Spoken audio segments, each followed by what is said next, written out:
What's happening, everyone? Hope you are having an awesome day today. We are starting the series going off the deep end. This is the first episode where we will focus on individuals' favorite knives and some of their favorite items as far as their EDC items. We will go over a little bit of their history with knives, how they got into the knife community, and we're going to go through a little bit of their collections. We're not going to be doing a whole collection dive because it would be extremely long at that point. So we're going to just pull some of their favorite knives and some of the knives that pretty much won't ever leave their collection, delve into some of their favorite EDC items. And we have, for the first episode and our first guest, welcome UrbanWoodsman. What's up, dude? How's everybody doing? How are you doing, man? Good. So welcome to Going Off the Deep End, man. Pleasure to be the first one. Yeah, it's awesome. I'm excited to get this rolling and going. I'm pretty excited, dude. So we will go ahead and you can take it from here. We'll get into a little bit of how you kind of got started with knives and then how you ended up in the knife community. Alrighty. So, kind of going into childhood, always had a fascination with knives. My dad had knives. My grandfather had knives. Always using knives. Started hauling a machete around the yard when I was way too young to be carrying a machete, that kind of thing. But I mean, and I was into camping and backpacking and all that stuff. If you don't know my channel, there's a good chunk of that, as well as going into knives and folding and fixed blades and all the modern stuff that we are so privileged to have nowadays. What really got me first kicking off into the new stuff, the cool stuff, astonishingly, was Nick Shabazz. His channel was kind of the first big one about 4 or 5-ish years ago that had all those hits, all those tons and tons of views, and he was kind of sitting at the top of most news feeds on YouTube. When YouTube started being a thing that everybody was checking everything under the world out on YouTube. Right. So yeah, his channel, and because he was just cranking them out like that, and he was kind of the first and set the precedent with that, as far as so many knives being reviewed one after the other. So that was the go-to at that time.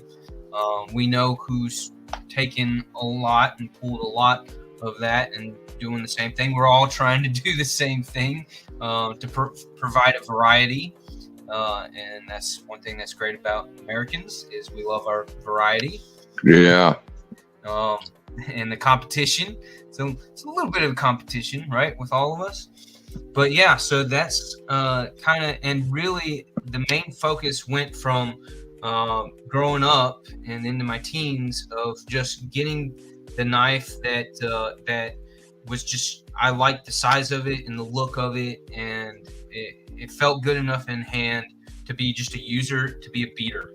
Right. And it's just within like the last 5-6 years really that technology just jumped into the knife world, into our community with that, and just took off with different steels, all the different materials. And it's like you look back and you think about, growing up and going through schooling, like science, chemistry class, like all that stuff. You never thought that was going to apply to you later in life. But when we look at knife steels now and we look at handle scale materials and stuff, that all that science is just like, why the hell didn't they teach us that stuff back then? Yeah. You know? Yeah. But Yeah, dude. It's cool. I never thought I'd be a metal. Well, I'm not a metaller, but not many people in the world can tell you a bunch of different steels and what they're good at, like a knife nerd like us can do. And as others have pointed out, we are a very small percentage, very few that go into knives like that. They're still, the bulk of the world just is still stuck in what you and I were probably like when we were teenagers. Just something that was not wanting to spend more than $20 on a knife. We didn't pay attention to what the steel was. We just went off what felt good and what we thought was going to work for using the heck out of. Yeah, that's pretty much how it was. Kind of get either what we thought was the best from like Walmart or Gander Mountain or something, or the most tactical looking one that we thought was going to be good. Yeah. So with that all being said, why don't we hop into, to start us off, why don't we do your top 10 all-time favorite knives? And it doesn't matter for what reason. You might only carried them once or whatever it is. We'll do your top 10 all-time favorite knives. All right. So let's go. We'll go ahead and start off with this one. This is the Benchmade Mini Crooked River. It is a limited edition run. It's the Ultimate Experience 2018. 345 out of 500. So only 500 of these were made. Nice. The color scheme, just overall, the Mini Crooked River is a fantastic knife with their access lock and I think this S30V. Yeah. So and these are micarta scales. They're just made to look like wood. Yeah, those are nice looking.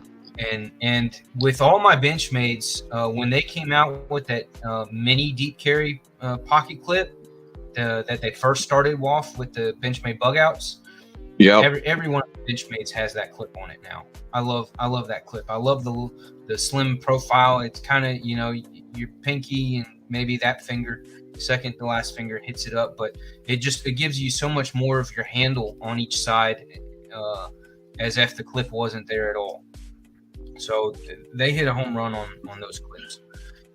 I have quite a number of Benchmades, but this one is kind of special to me because one, it's a limited edition, but two, when I got it, it wasn't but like another year later, a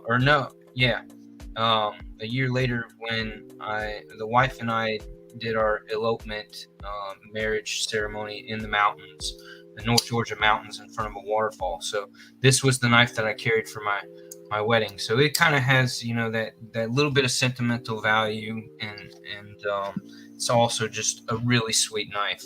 So it doesn't get carried all that often because I want to keep it in pristine shape. Right. But I still love to have it, and I always bring it out on every anniversary, around my anniversary, and carry it for a couple days then each year. Now, would you say that's your favorite knife of all time, or the most sentimental knife of all time? Neither one, actually. It's kind of like in the middle for both of those. I'd say it'd be like number 4, number 5 in both of those categories. My all-time favorite, again, historically, is this guy right here. And if you were in Scouts, you saw a lot of these. Mm-hmm. Yeah, this was like my third pocket knife that was ever given to me. And I won it through popcorn sales. Boy Scouts, Cub Scouts sells popcorn instead of the Girl Scout cookies. Boy Scouts, Cub Scouts sell popcorn. If you didn't know that, but this, again, it's not even a locking knife. Right.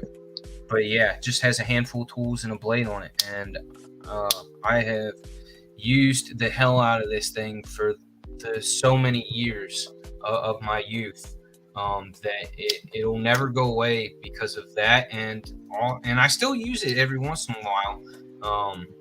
It's just a great knife, great blade shape, good size, has all these extra tools to it.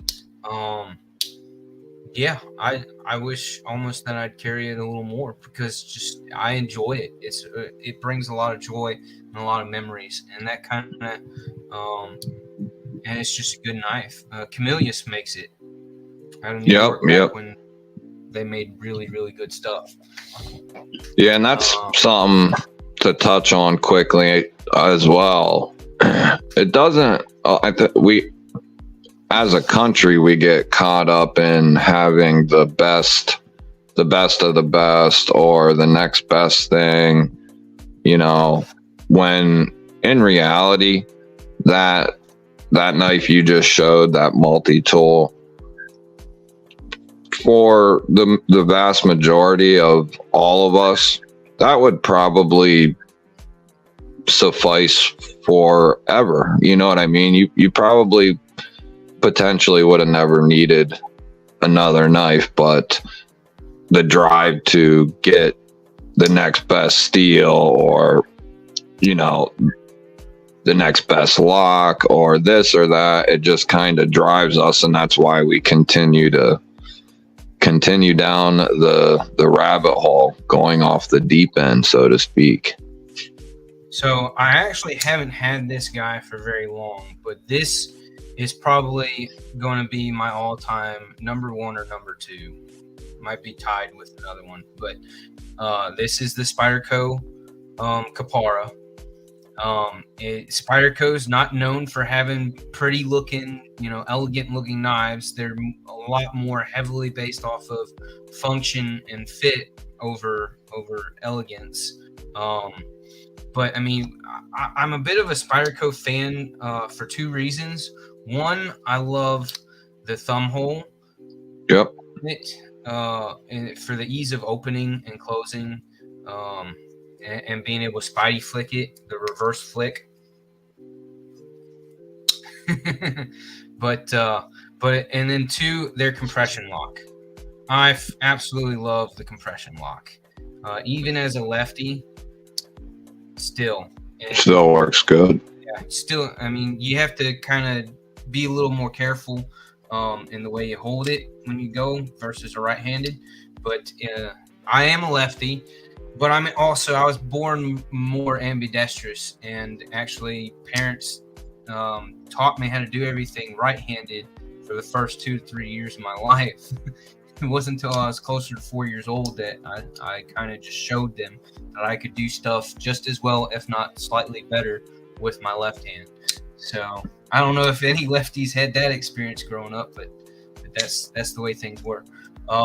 Overall, I mean, just the slim profile, the sheep's footy blade shape is just a fantastic blade shape. Their full flat grinds are spot on. I love micarta. That is material that, once companies started making good micarta, God, I love micarta. Now, what steel's on that? This is actually only S30V, I think. Yep. Yeah, S30V, which is a fantastic steel. It's kind of the middle of the line when it comes to your slightly more premium steels.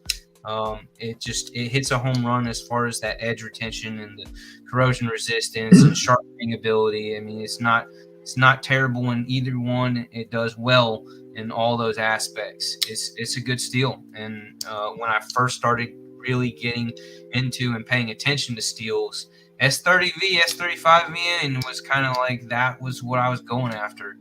Yep. And also price had to do with that too.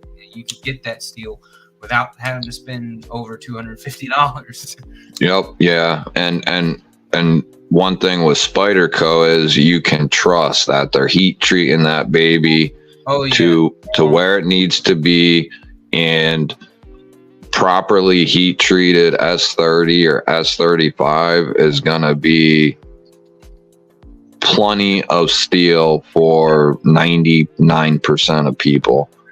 You know, I love S30, S35. They're some of my favorite steels. That's probably next on the list is S45. Yep, S45 is good too. Go for it, man. I don't have a knife in that, and I want it. Oh yeah. I only got one in S45 actually, which is, whether you believe it or not, I only have one in S45. So the next two, which kind of go hand in hand with one another. Ooh. EMP EDC. Like, everything that they've ever thrown out is freaking money gold. Like, you cannot go wrong with them.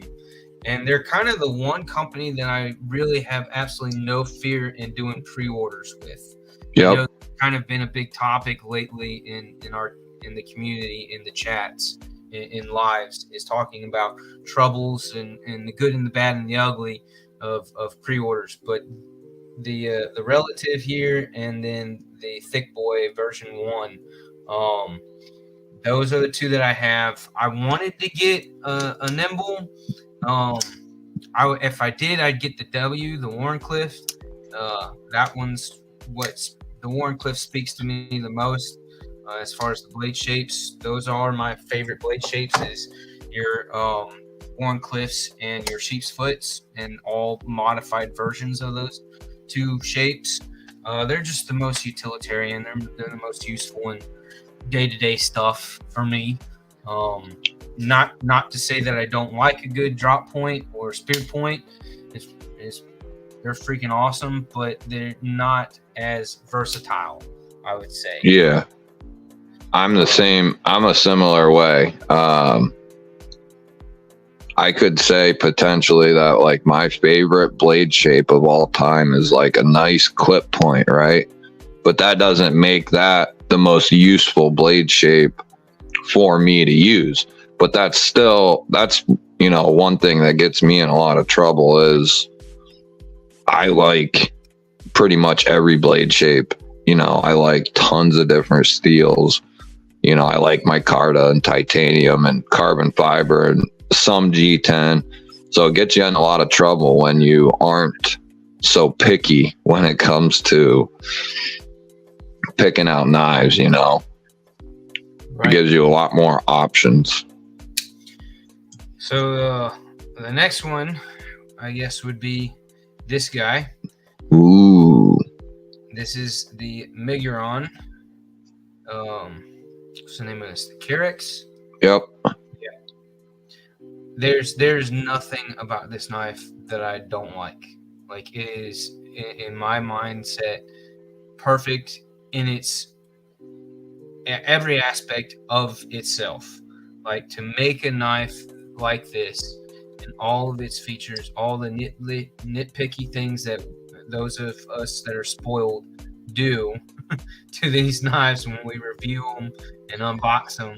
Like, there's absolutely nothing about this thing that I would change. And that is, again, when we get as nitpicky as we get, that's hard to say. There's usually something, one or two things that would be like, I wish they had done this, or I wish, that was a certain way, slightly different. But this knife, again, you can see how much I love that blade shape. Yep. Yeah, there's nothing about this sucker that I would do differently. I heard that they're going to revamp that knife as well. Are they really? Is that Carex, that came in what, M390, or did that come in the S90?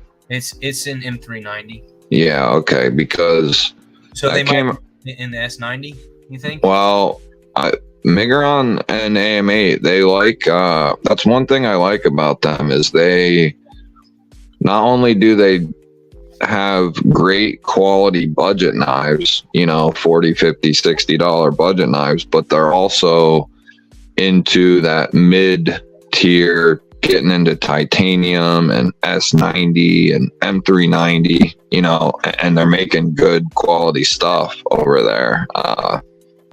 either very rarely do I find an issue, or if I do, it's so nitpicky that at the price point you can't complain about it, you know. Right. But yeah, that Curex is something I've looked at several times. Yeah, it's a fantastic knife. Every time I carry it and use it, it's a joy. It puts a smile on the face. So, next one, I'm gonna throw a fixed blade out there. I know the fixed blades don't get too much a hype on the YouTube these days, at least not yet. Hopefully that changes over time. The brand almost more so than the knife. Made in USA, Tops. Nice. And this is the Tex Creek XL. I love the history of the design of this knife and the fact that it's actually based off of a creek, and the person and the designer, you know, lived right there where that creek is, and this was his vision of a knife that he would want and to have and carry every day of his life there where he lives by that creek. Comes with a leather sheath. They do an insanely good job. Really nice quality leather. Stitching is insanely durable. One thing which they do sell danglers. So if you wanted a dangler for this guy, they do sell on their website danglers that you can throw on like just about all of their larger knives. What I love about this knife so much is not only the blade shape, and it's fairly thin behind the edge for such a heavy duty knife. I mean, look how thick that blade stock is. But then they do the swedge here towards the tip, so like this part of it, you can still do food prep stuff with the last chunk of the edge there. Very well, very nice. It's got contoured handle scales. They're very, very slightly contoured, almost not noticeable. But it's not flat. So yeah, I don't know if the camera picks that up. You can kind of see the swell a little bit. You can see the swell right here, just a little bit, where it needs to be, and it's a very comfortable chopper.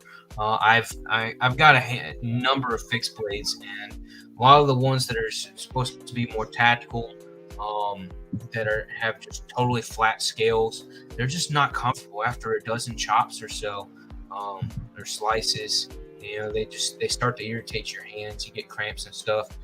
This guy, it kind of meets the halfway in between of not having a rounded handle, but not having a total flat handle. And so I really like that about it.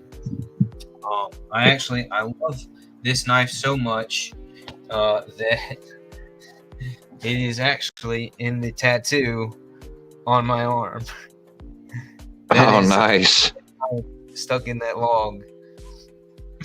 On my Oh, okay, that's awesome. Yeah, Tops makes, they actually, which I did a video recently on it, an unboxing anyway. We'll be taking it out soon, but is the tracker, man. Yeah. I have it sitting right here. Actually, it hasn't left my desk, but one of my absolute all-time since I was young. I always wanted this knife, and absolutely Tops is one of my all-time favorite fixed blade companies without question. Yeah, every year they have one of their people where they allow everybody to submit design of their own, and then they pick, you know, what the group favorite is of it, and then they make it. So every year they have a new knife that was designed by one of their employees based off of what they want to use and have. So it's, you know, people who use knives and what they want, what they look for, put into an actual piece of product. You don't get much more American than that, right? All right. Another one, and I've talked about it when I did the review on this guy. Your Swiss Army knives, multi-tools. Victorinox has been the go-to for so darn long. And this is one that's not made by them. This is made by MKM. I forget what the name of it is. Can't think of it off the top of my head. Forget what the name of this guy is. But it's the blade. The main blade is M390. So you have a very nice, tough steel for the main blade, and it's stone washed. So again, scratches. How many SAKs? How many sacks do people have that where that close to mirror polished edge blade is scratched to hell? Yep. Because it's softer steel and it scratches so easily. But hell, this thing even has a little fork on it. Yeah, they're interesting for sure. These are really cool. Gives you that corkscrew. Gives you all those tools that you typically see in a sack. Plus the fork that you don't normally see. They got rid of the scissors, so there's no scissors on this guy. You got those two, bottle opener and can opener and flathead deal. But the rest of the steel on this knife is not M390, but it's something much, much tougher than your what they use in all your other Swiss Army style knives. So that I love. That was kind of like the thing that when all the steels were changing and all that technology was happening in knives, I was like, well, why the heck don't they make your multi-tools in better steels, in tougher steels? And right. So when they came out with this, that was kind of like, that was something I had to have. So yeah, they're definitely hitting a good market with those, dude. And then upgrading on top of that, MKM did this leather slip for these guys and your other slip joints that has the magnetic deal to slide it in your pocket, and you just put a little lanyard, miniature doodad on there, and it's just makes it so much more accessible and not bouncing around up against keys and whatever in your pocket. So this is definitely what I grab to. Goes on every single camping trip. Usually goes on backpacking trips. When I go to parties or events or whatever, I take this guy so that I have all those tools, and I know that I've got a really sharp blade and tough tools on it, and not something that's going to break or warp or bend or get to beat the hell out of. Oh. Yeah, those definitely hit a great market that Victorinox has not tried to really corner, which they could have easily done. For many years, they could have offered like a premium steel, just kind of up the ante, by increasing the materials, putting better materials in the knife. Keep what you have, but add they're good at adding knives or multi-tools to their catalog. It would have been very easy for them to offer better materials. I don't know why they never have. Yeah. So the next one, it's more of a novelty knife, but I will never get rid of this thing, and I bring it to every single family event, every birthday party, every Christmas celebration, whatever it is. I love to bring this thing because I can't not smile, and people either get a little surprised by it or they think it's hilarious. But it is the giant trap from Rough Rider. Oh, that's a Rough Rider. Yes, this is a Rough Rider from Smoky Mountain Knife Works. So they did this for like their 20th anniversary of the Rough Rider knives. No shit. And it's 8 inches closed. The blades are like 5 3/4 or something like that. And it's numbered. It's serialized. I got number 311. Not that that's anything to care about, but yeah, I loved this thing for its sheer size, its originality. Not a whole lot of people have these, obviously, and it's just fun to pull this sucker out to open up a Christmas present or a package. Right. And it's fully functional. These blades are 440 and they're sharp as hell. Yeah, 440. Yep. Yeah, and it's easy to put an edge on them. Yep. So, which is nice when you have that much of an edge to deal with. So what? How long is that blade? They're a little less than 6 inches. Jeez. I thought my case sod buster was big, man. That is freaking massive. Right. So it's just a hair away from being 8 inches closed up like this. That's insane. And the other thing, kind of like if this wasn't badass enough, they did some really sweet file work. Yeah, that looks nice, dude. So they went. Rough Rider typically does a good job for the price, but they went. Right, but they went all out on this guy. They're like, we're even going to do file work on the backside of it. So, yeah. Well, I don't know do their normal knives come in 440? I think that had to have been more of a, a special thing. I don't think they 440 or 420. Yeah. I was trying to think what my Warncliffe, my Rough Rider worker, the Warncliffe. They started throwing VG10. Yeah. Holders, and then they've got some D2 on some other things. Let's see, I know I've got one of their knives with D2. I've got a handful of riders, not too many. But that worker, the Warncliffe, I think is. Oh yeah, I like that. Yep.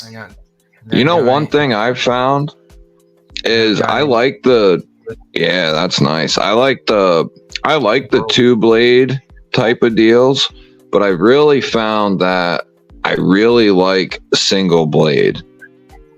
Now I have some double two blades, but I've really found myself liking the single blades just a little bit more, and I'm not quite sure why. I don't know if it's the thickness or what it is, but that's nice because you got 3 different blade shapes there.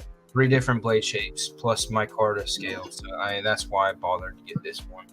That's cool. See, I won't mind having. I'm the type of person to have one just because I'm a knife collector and I won't mind just having at least one. Yeah, and that's kind of that's what we do as collectors. Well, it's just like the Balisong ordeal. I'm not in no way, shape, or form ever going to be able to even do some of the basic things you can do with those butterfly knives or the Balisongs, but I bought a Kershaw one just to have it, because it's a knife and I like them. I think they're cool. They might not be the most useful knife, but it's still a knife and I like it. All right, so is that 10 of your all-time 10, or do you got? I haven't even been counting. Yeah, we're on like 5 or 6, somewhere around there. Okay. Yeah, I'm keeping track. I know which ones I've already pulled out. Oh, okay, good. So, yeah. One of us needs to keep track. Right. So this is the Spyderco Stretch 2. They had the Stretch, the first version, which had kind of that funky blade shape, similar to the Capara, but they decided to go ahead and put their classic leaf shaped blade on a second version of it. Don't normally love their FRN stuff. I just the plastic feel of it is not not what my preference is, but it is their bi-directional, which works very, very well for grippy. And this is in their it's their made in Japan. This is the K390 steel, which is an awesome steel. Dude, I need some. Yeah, K390, and of course, like you already mentioned, Spyderco, you can trust to do solid heat treats and really crank out some of these steels in the best way that you can get that steel. And because it has such edge retention and rust corrosion resistance, and it's super lightweight, and it's a full 3-inch blade. With that flat grind, and it's a mid-back lockback, which Spyderco again is one of those companies that when they do that lock in the middle there, it's smooth.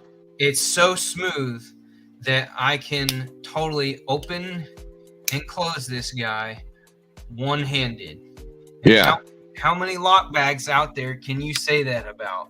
Not many. Not many. I have the Buck 110 Slim, and I love that knife. And again, I got that knife mainly to just have as a Buck 110 in the collection. Yep. As iconic as the 110 is, but I hardly ever carry it because it is such a strong, stiff lockback, and it's almost slightly aggravating to open and close it because it's just so stiff. It's so strong.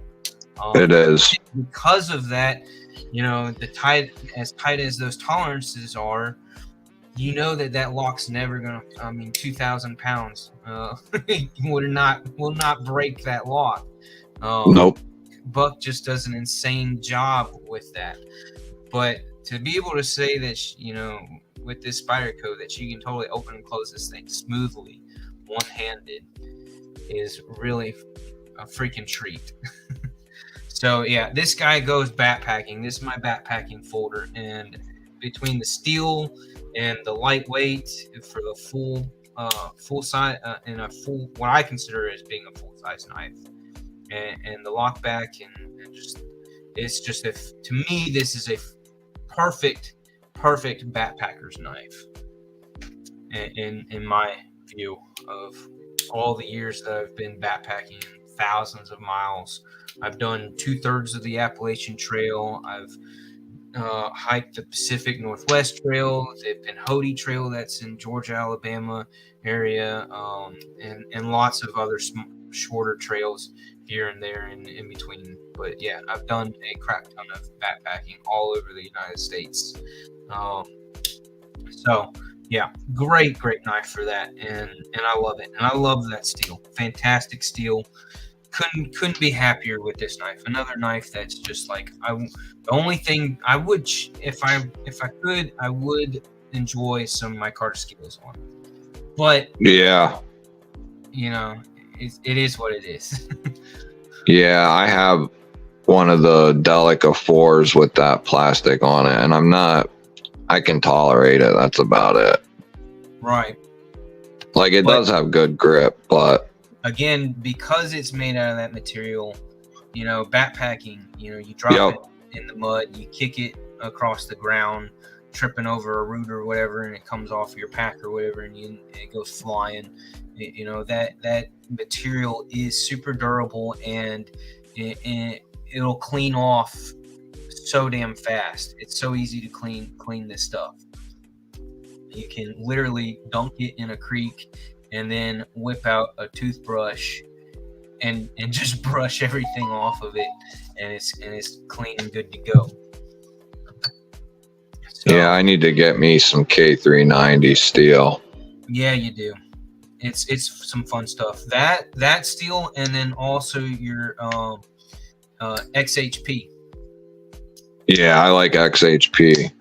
I've really become a fan of that over the last 6 to 9 months. I only have like 2 or 3 knives in it, but I love those knives just because of how much of an awesome, joyful steel that is. And like, you don't have to, it's one of those steels that you don't have to go to a super fine grit to get that bitey, grippy edge that's just so insanely sharp. No, it's a great steel. I think it keeps the edge well, and I think I've had no issues with corrosion with it, and as far as I've been able to tell, it's a very tough steel as well. Yeah.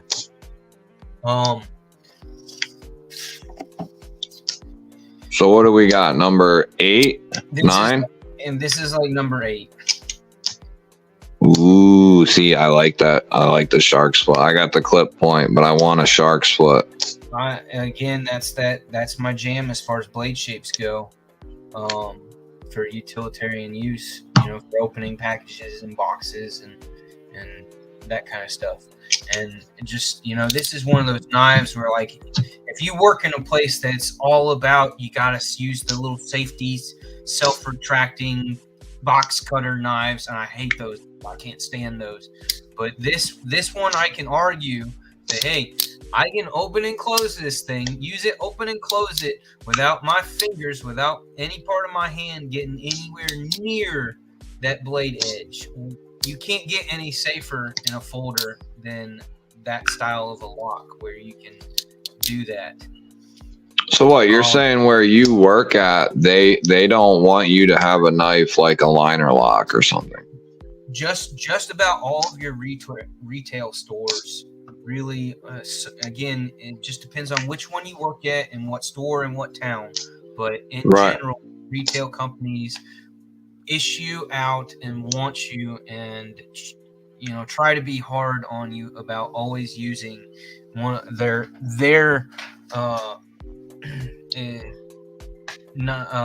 box cutters that have the spring that causes the blade to retract itself unless you're holding it out.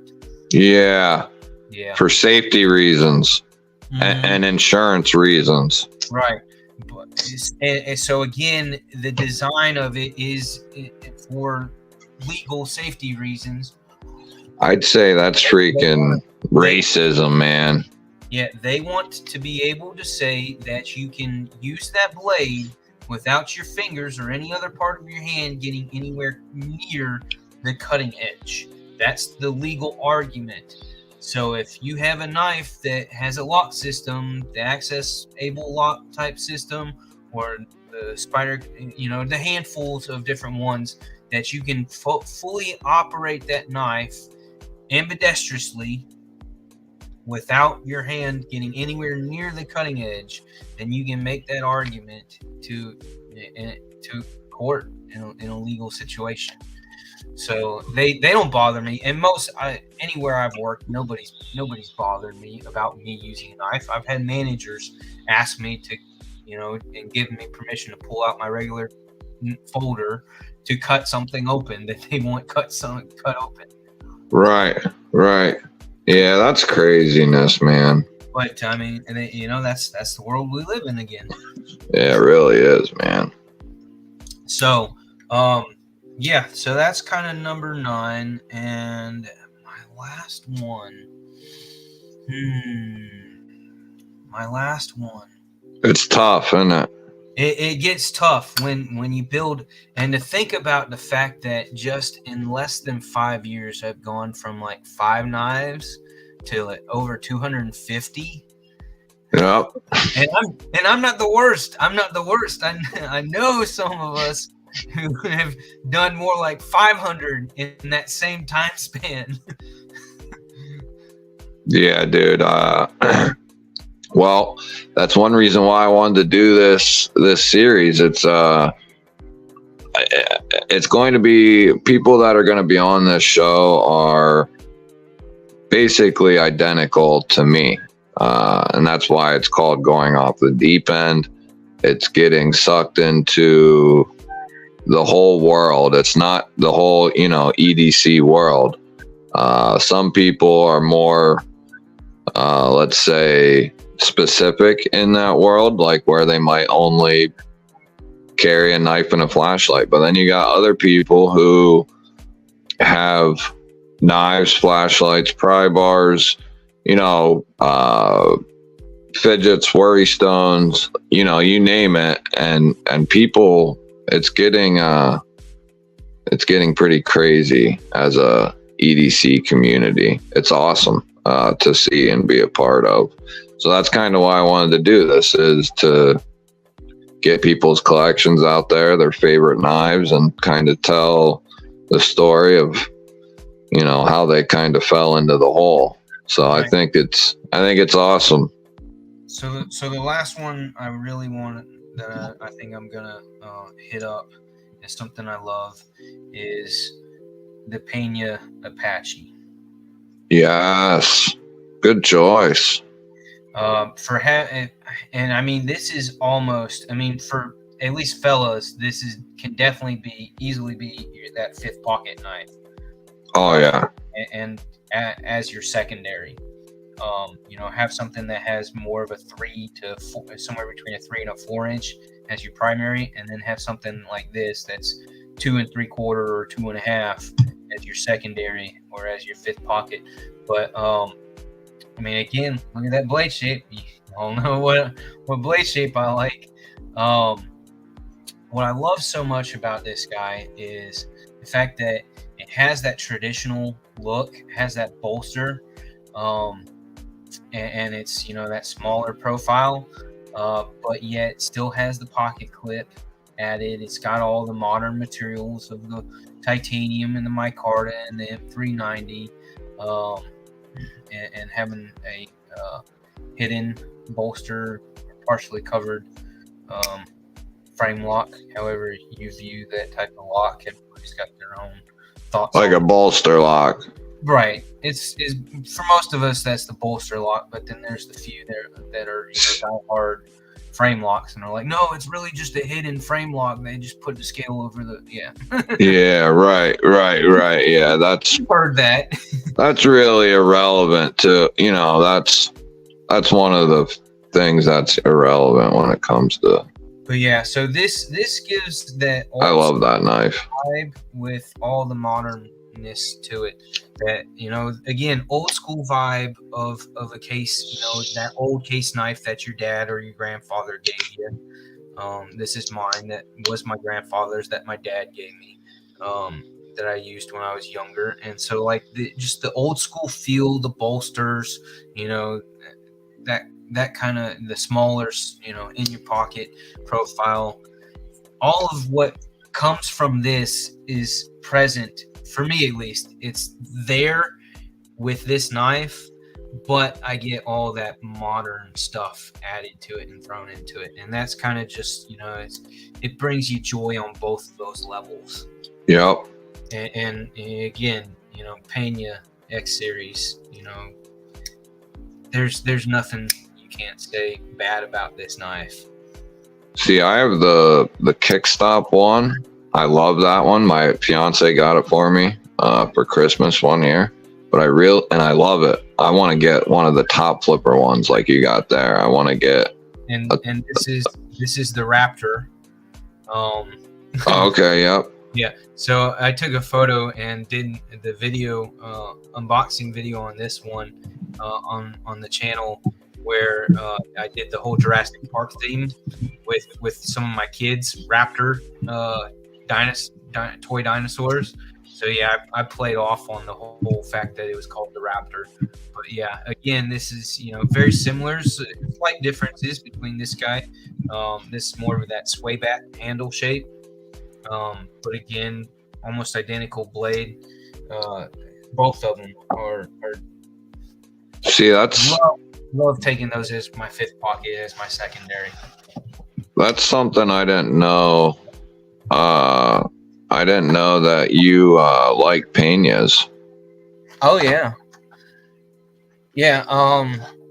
I've looked at their larger folders and thought about it, but then there's always, you know, there's always something else that I'm chasing after. There's something else that I want just a little bit more.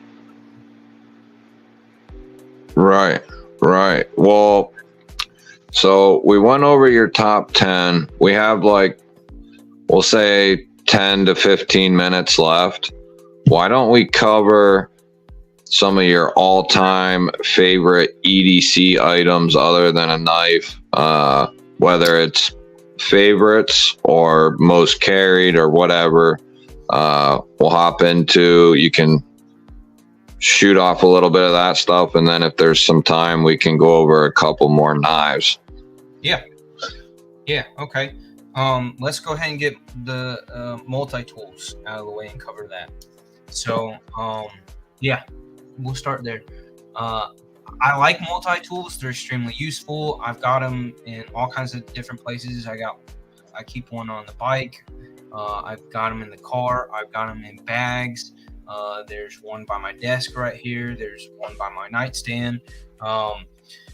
Two gripes that I have about your full size or your larger multi-tools: they're great for in bags and having in places, but for me, they're not so much fun to carry.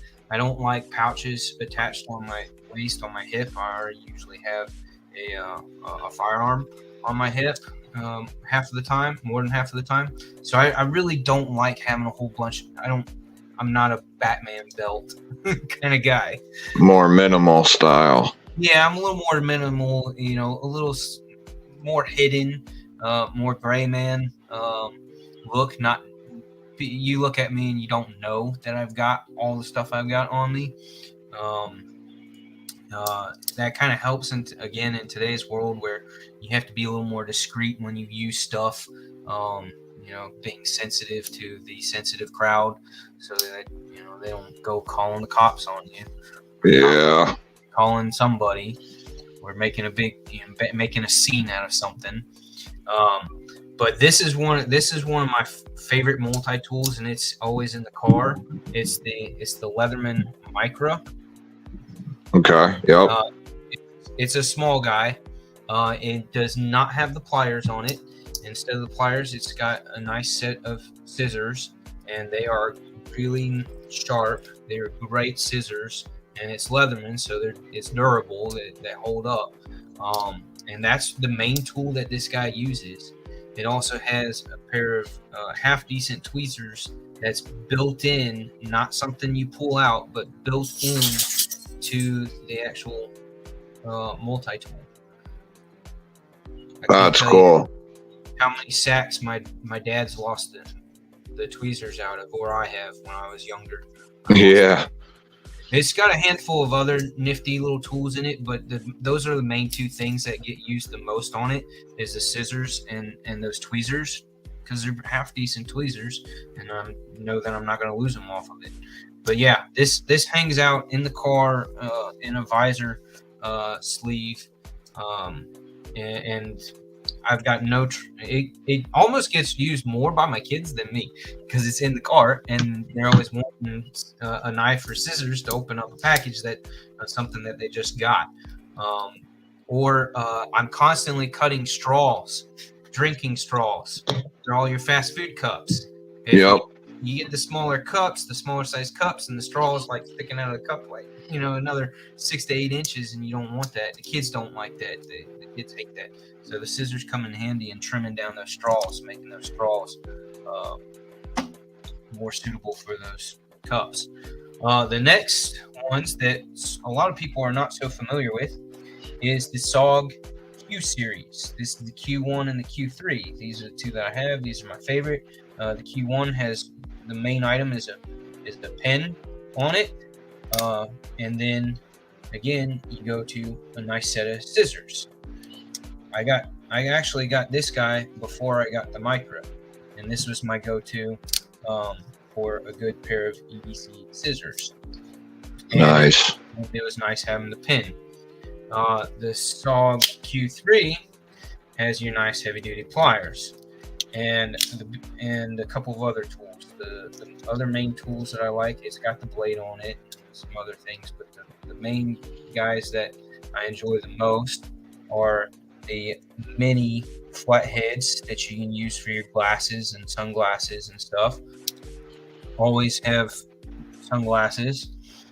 Kind of the funny story about me and sunglasses is that I have to go with the squared aviator. Well, I mean, I prefer the squared aviators because it's just the more modern take on an aviator sunglasses. But the reason why I go with these rather than your sporty looking ones is because the sporty ones that get closer to your face and wrap around your face more, I can't do those for two reasons. One, I have a narrower bridge for my nose, but two, the more hilarious reason, first time I've ever mentioned this out to public, I I have girly long eyelashes. Yeah, yeah. And so laugh it up, enjoy that. But yeah, so you're sporting. I can't do those because it drives me nuts. Because when I blink my eyes, if I got those kind of sunglasses on, my eyelashes hit. They hit them. Yeah, they hit them. It's terrible. But so yeah. That's funny. Yeah. So these guys are fantastic, and the reason why I love them so much is because of their slim profile and they have pockets. So you can throw these into a pocket and it not eat up all that width of the pocket to where you can carry other things in your pocket besides your multi-tool. And that to me is like the huge aspect of it. Plus, it's fun to kind of whip out the tool like that one-handed. Yeah, those look nice. Yeah. Their only downside is that SOG tends to use soft steel with their multi-tools. So that is kind of the downside of it. And SOG price points. Shockingly, their billboarding is not terrible. I've got a couple of their knives where their pocket clips have the etched out SOG on it. Yep. Yeah, they brand the hell out of their stuff. So now, how about, do you have any like flashlights that are your go-tos? yeah, we can do the flashlights. Of course, everybody has their phone, right? I like this kind of phone. I like it and I don't like this style of phone case because I can store other stuff in it. And it, really protects both the front and back. But the last time I got a new phone, and I'm not one of those people that has to have the latest and greatest phone, and I don't do Apple. I'm an Android guy. But when I got this phone, the key thing that I wanted to really get out of the phone was a solid camera, because we've gone away from the DSLRs and the big funky cameras to where our phone is what we have every day. So we take photos with our phones, and so a really good camera on your phone is kind of important to a lot of us that only take photos of our EDC stuff and family and whatnot. So for flashlights, the number one flashlight that I carry in EDC on a regular basis is the i3T EOS by Olight. I'm not a huge Olight fan, but I do like what they spit out. They do quality flashlights, and all the user settings is usually not too complicated on them. But this guy is great. There's leather slips that you can put this flashlight in with a slip joint or a lock back or whatever. And so this is great, and they run off of a single AAA. So right. This is the one that came with it, but usually I'm surprised the one that I grabbed doesn't have it. But usually I swap out every single one of these with the Energizer lithium batteries. I love the Energizer lithium batteries. You actually, fun little fact is, out of these little flashlights with the lithiums from Energizer, just Energizer, not Duracell, not anybody else, but the Energizer one, you'll actually experience about 1 to 2 lumens more brightness out of these small guys using the Energizer lithium batteries. Nice, because they're a little more powerful. Those batteries hold a little bit more juice in the initial punch that they give to the light. Just gives you that extra 1 or 2 lumens. When you go into the bigger guys, it's slightly more noticeable. Right, yeah. So the next one that's my newest favorite, yeah, I really love, is this guy, the Arcfell. Yep. This is their latest and greatest rendition of that pinwheel pattern in the gunmetal color. They also did it, I think, in another color. I want to say blue. Their best EDC light. But yeah, so far, period. This is the new jam. I don't have one, but Streamlight did something very, very similar to this, and there's a couple of videos out there in the comparison aspect of this versus that. But this guy's great because it gives you a green laser, and I'm really glad that it gives a green laser than the red, because the red is not as visible during the day as the green. So if you're not in that tactical world to know that, now you do. The green's great for during the day. And what's so useful, and it's just a switch. Yep. Go from one to the other. Great. And their magnetic recharge, decent pocket clip, which they just recently updated on their new sale that's going on actually starting this week. They did this guy, instead of getting the laser, you get a black light. Oh, okay. Cool. So if you don't care for the laser, they're doing it with the black light now. Wow. I didn't see that. That's cool. Which is brilliant if you're somebody who travels a lot and has to stay at hotels. Yeah. And some not so nice hotels, you can go into the room and see all the gross stuff and be like, I need another room. Yeah, give me some clean sheets. Yeah, it's like, I know the maid did not come by and change the sheets. Yeah, the Arkfeld, initially they put out a blue one and a one that looks like this, like the brown. Yeah. And then I think they did a green one afterwards, and then they put out like a series of like ones like you have. They did a couple special editions. Now they're doing some other ones, but yeah, I have it. It's floating around here, but I have the copper one. Okay, yep. I saw that one before. Yeah, that one's cool. Yeah, so it's a heavy son of a gun though. I have the wedge too, the Streamlight, the wedge. That's just like the Arkfeld, but which one do you like more? It depends on your intended use for it. If you're talking an EDC light, I would definitely go with the Arkfeld. But if you're talking almost any other case, like around the house, like say you want one for inside your home or whatnot, I would go with the Streamlight. Now the Streamlight it's a little too big. It's a little too tall. So your Arkfeld there, add another inch to that probably. Yep. And it makes it just a little too tall. And I love the Streamlight, and I love Streamlights. But so that Streamlight found a new home right by my bedside. That's where I keep that light. It's the first light I would grab.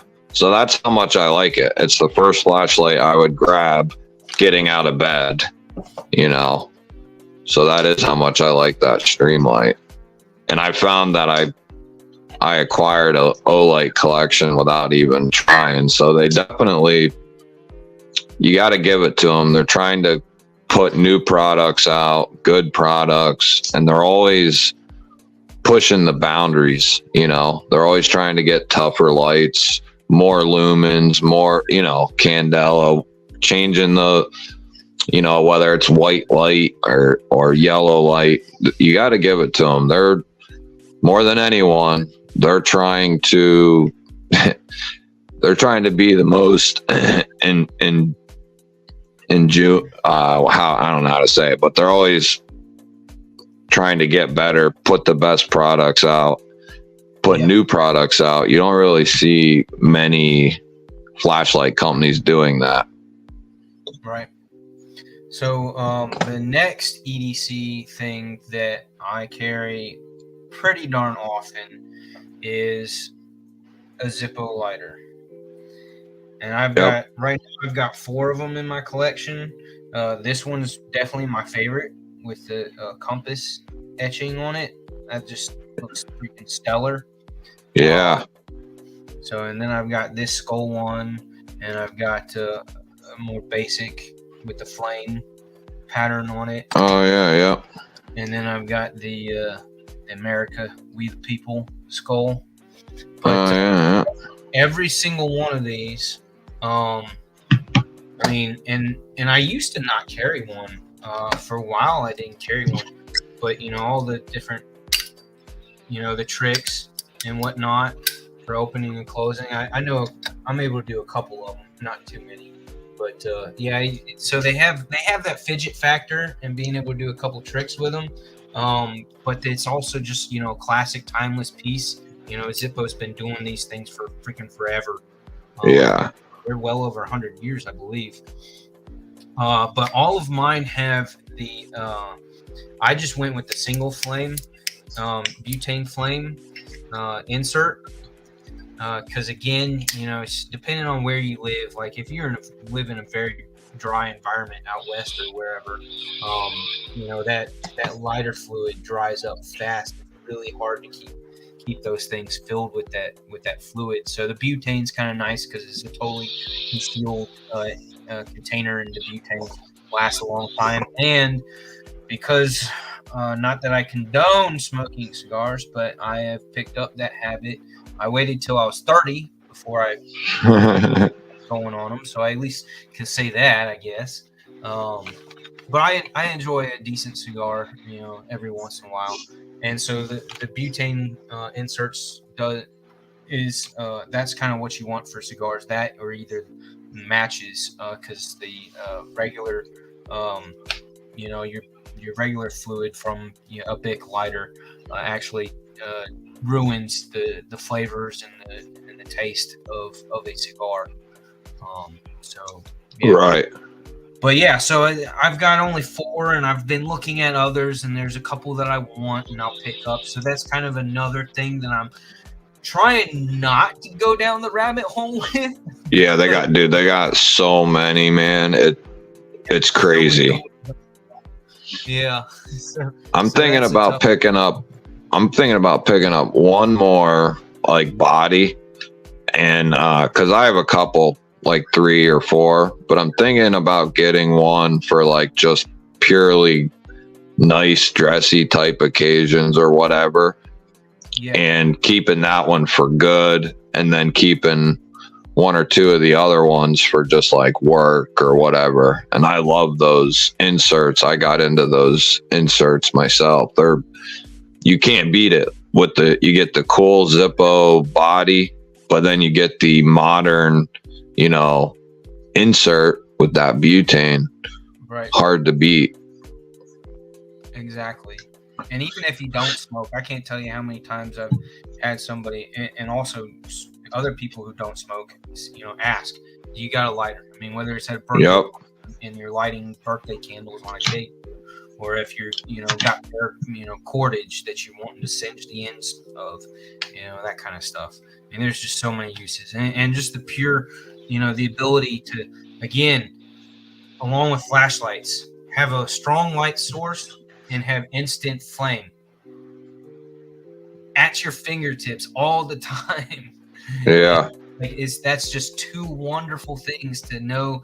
Just the peace of mind of having those ability to, create fire and ability to create light when it's dark all the time. It's just, we're spoiled to the caveman era. It's essential, right, in my opinion. Essential, exactly. My last EDC must-have item is a damn hat. I live in my hats. Yep. And before I get into that, I forgot to mention these little Olights, these iMinis. They're kind of new. As you were saying, innovative ideas in the flashlight world.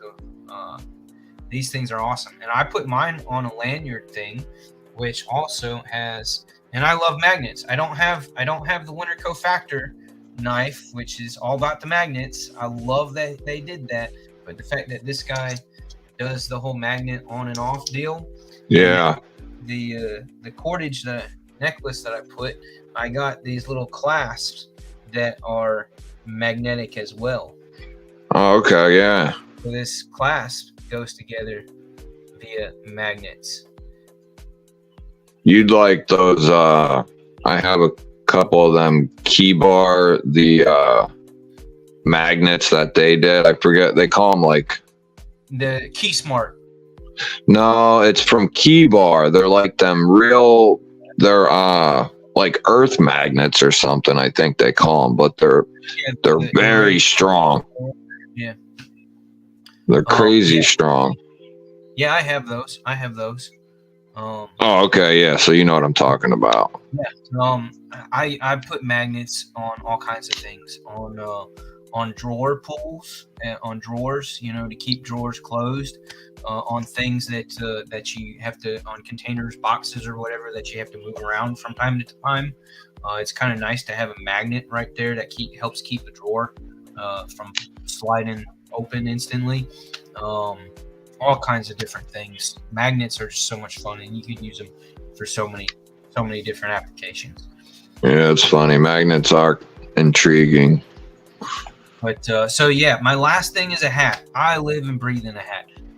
My parents got pictures taken of me when I was a freaking baby in hats. They're about from being 4 months old to being 5 years old. Like 80% of my parents' photos of me as an infant, I've got a hat on. Yeah, that's funny, man. I even slept in hats. I even slept with a hat on my face at night. And I love my cowboy hats. I've got technically 3 cowboy hats. One of them is an Aussie style, an Australian outback style cowboy hat. It's one that's the material that it's made out of. You're supposed to soak it in water, whether it's pond, river, whatever. You soak it in the water, and then you put it on your head, and as the breeze blows, it creates a cooling effect, maintains its shape beautifully, even with about a pound of water in it. Huh. It'll keep its shape and cool you off and keep you cool. That's a good idea. With the water. Yeah. So yeah, major advantage of the material that's made out of. And then I've got 2 standard cowboy hats, and then I've got another felt hat that's more of, I call it my mountain man hat, my mountaineering hat. That's the one I take camping and backpacking in colder weather, and being made out of felt, it gives that extra warmth, and it looks good. Right. So, yeah, I agree. A hat is a must-have in my opinion as well. At least I keep like 2 in my truck, and then during the winter I'll wear hats like these because it gets pretty cold up here. But I think having a hat at your disposal, whether you're in a vehicle or at home, it's kind of a must-have item for a multitude of reasons. Yeah. So then the last thing is a bag, is an EDC bag, right? We've all of us that dive into EDC stuff and gear and whatnot, and we like to have a bag to store all that stuff in. And we all got, our pouches and whatnot, but then bags. This bag I freaking love. If I hadn't have gotten it at like a 30 or 40% discount, I probably would not own it. I would have gone with an El Cheapo one. But the Mystery Ranch brand, this is their Rip Ruck 15-liter bag. Okay, yep. And this bag is when I'm going out, when I've got an activity, I'm going to be gone for more than half of the day, and there's stuff I want to bring with me. This is the bag I grab, throw all that crap in it, and I take it with me. Great, contoured, angled, curved straps, so that they sit on your shoulders and your chest very comfortably, even for the ladies. Right. And the best feature, my favorite feature, is the fact that the front has the main compartment, has the 2 zippers here that close up, right? But then the edge of the front is magnets. So literally you can swing this off of your back, off your shoulders, and grab the bottom of this bag. And then if there's at least a couple pounds worth of weight of stuff in it, you just grab this and it rips it open. Okay, yeah, I think that's cool. I've seen that feature, I think, from another video with one of them in there. Those are nice. So I absolutely love that. And let's say you've got something, if you put something in the bag that needs a little bit of breathing, is damp or whatever, you just leave it unzipped, and the magnets are plenty strong enough to keep that flap closed so that nothing bounces out of it. Right. Or if you just want to continue to leave it unzipped and for quick access, but don't want to be nervous about it getting dumped or whatever, and stuff won't come out of it because of the magnets. But I love that, and I talked about this guy. This was actually one of my topics for my live this morning.